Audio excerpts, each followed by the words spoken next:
في إطار استعداداته للموسم الرياضي الجديد 2025-2026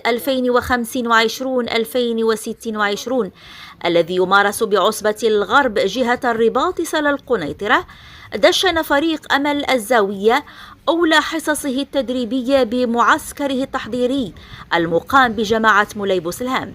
وذلك في أجواء مفعمة بالحماس والانضباط وبحضور جميع العناصر الأساسية إلى جانب بعض الأسماء الجديدة التي التحقت حديثا بالفريق. وكانت مناسبة من أجل تقديم المدرب والإطار يونس الأندلسي ومساعده مولاي أحمد العلاوي بحضور رئيس جمعية أمل الزاوية إدريس بن موسى والكاتب العام محمد بن قاسم والسيد بدر أسخين عن المكتب الإداري.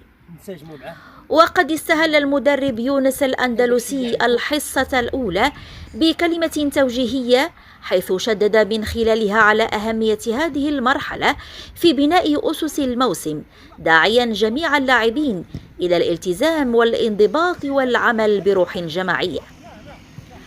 ويهدف المعسكر الحالي إلى رفع النسق البدني للاعبين وتعزيز الانسجام بين مختلف مكونات الفريق، إلى جانب تحضير المجموعة من الناحية الذهنية والتكتيكية في أفق دخول غمار المنافسات الرسمية بأفضل جاهزية ممكنة، مع الحفاظ على هوية النادي وتمثيل جماعة مولاي بوسلهام بشكل يليق بجماهيره.